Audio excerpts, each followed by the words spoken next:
الکتاب کتاب، اور جب ہم نے موسیٰ علیہ السلام کو کتاب دی، والفرقان اور فرقان دی، لعلکم تہتدون تاکہ آپ ہدایت پاؤ۔ یہاں الکتاب مصدر ہے، اس کا معنی ہوتا ہے لکھنا، اور الکتاب بمعنی مکتوب ہے، لکھی ہوئی چیز۔ اس میں مفعول کے معنی میں، مصدر کبھی فاعل کبھی مفعول کے معنی میں ہوتا ہے، تو یہ الکتاب بمعنی المکتوب، اور وہ کتاب مراد ہے جو حضرت موسیٰ علیہ السلام کو اللہ رب العزت نے عطا فرمائی۔ اس کتاب کا نام تورات۔ تورات کے اندر ایک حصہ ہے پیدائش، ایک حصہ ہے خروج، ایک حصہ ہے اخبار، ایک حصہ ہے گنتی، اور ایک حصہ ہے استثناء۔ یہ حصے بعد کے بنائے ہوئے ہیں، تحریف شدہ ہیں۔ اصل جو کتاب تھی وہ تختیوں پر لکھی ہوئی تھی، آسمان سے تختیوں پر لکھی ہوئی ہی نازل ہوئی تھی، اور اللہ رب العزت نے حضرت موسیٰ علیہ السلام کو طور پر بلا کر عطا فرمائی تھی۔ یہ بنی اسرائیل پر اللہ رب العزت کا بہت بڑا انعام ہے۔ بنی اسرائیل نے اس کتاب کے اندر جو رد و بدل کی، وہ کئی طرح سے ہے۔ مثلا اس کے یہ حصے بنا دینا، اس کا جو پہلا حصہ ہے پیدائش، اس میں کائنات کیسے بنی، کائنات کو کون سی چیز کو کس دن بنایا گیا، پھر حضرت آدم علیہ السلام کی پیدائش، اور بعد کے کچھ حالات، حابیل قابیل کا واقعہ، یہ اس کے پہلے حصے پیدائش میں ہے۔ خروج میں حضرت موسیٰ علیہ السلام کی زیر نگرانی بنی اسرائیل کا مصر سے نکلنا بیان ہوا ہے، فرعون کے مقابلہ، فرعون کے ساتھ جو کچھ ہوا اس کا تذکرہ خروج میں ہے۔ اخبار اس کا تیسرا حصہ ہے، اس میں قربانی، کفارہ، طہارت اور ناپاکی، حلال اور حرام، عید، عبادت اور اخلاقیات، اس بارے میں بات ہے اخبار میں۔ گنتی، اس میں جو عرصہ حضرت موسیٰ علیہ السلام کا قیام رہا ہے بنی اسرائیل کے درمیان، تیہ میں، اس تیہ کے 40 سالہ دور کے جو واقعات تھے وہ اس میں بیان ہوئے ہیں، یعنی بنی اسرائیل کی مردم شماری کہ کون سے قبیلے کے کتنے افراد تھے اور کون کون ہیں۔ یہ 40 سالہ صحرائی سفر جو ہے اس میں بیان ہوا۔ اس میں من و سلوہ اسی زمانے کی سوغات ہیں، اسی زمانے کی نعمتیں ہیں، اس لیے من و سلوہ کا بھی خاص طور پر ذکر ہے۔ اس 40 سالہ زمانے میں بنی اسرائیل نے اپنے پیغمبروں یعنی حضرت موسیٰ علیہ السلام اور حضرت ہارون علیہ السلام پر کیا الزام تراشیاں کی اور کتنی حکم عدولیاں کی، اس کا بھی ذکر ہے گنتی میں۔ اور اگر ہم گنتی کو دیکھیں تو گنتی کے جو واقعات ہیں، یعنی کتاب کا حصہ ہے نا گنتی، تو بائبل میں ایک حصہ ہے گنتی۔ اس پوری گنتی میں جو حالات بیان ہوئے ہیں وہ سارے کے سارے تاریخی لحاظ سے تورات کے نازل ہونے کے بعد کے واقعات ہیں، تورات کے نازل ہونے کے بعد کے واقعات ہیں سارے کے سارے۔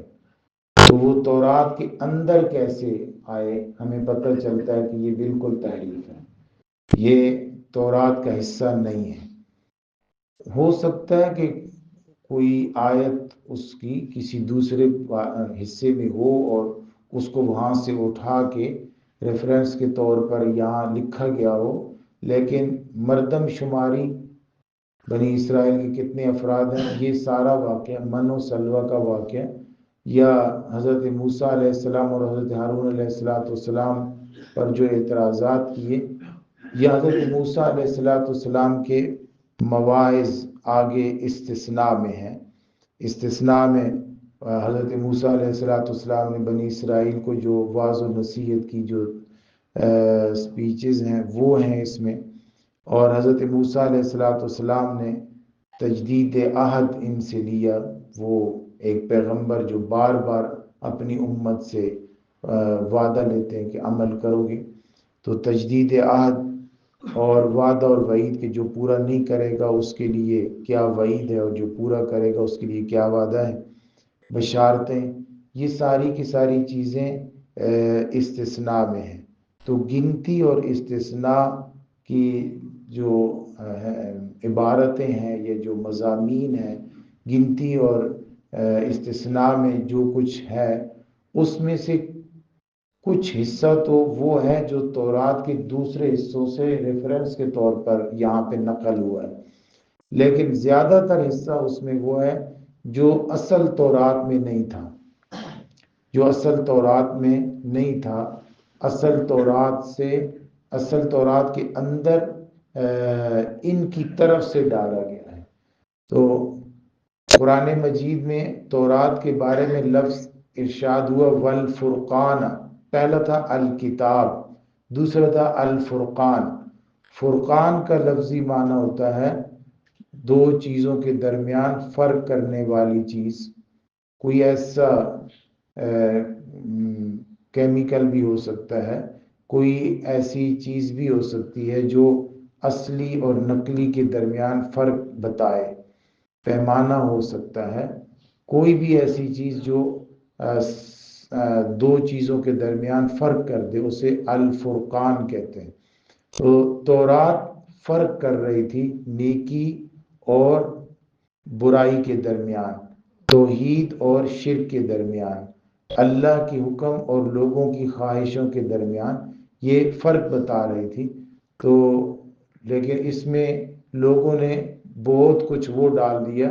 جو ان کی خواہشیں تھیں لیکن اللہ رب العزت کا حکم نہیں تھا، تو اس لیے قرآن مجید نے تورات کا اصلی نام جو تھا الفرقان وہ ذکر کیا کہ اب جو ان کے پاس ہے وہ محرف ہے۔ جیسے نبی کریم صلی اللہ علیہ وسلم کے سامنے دو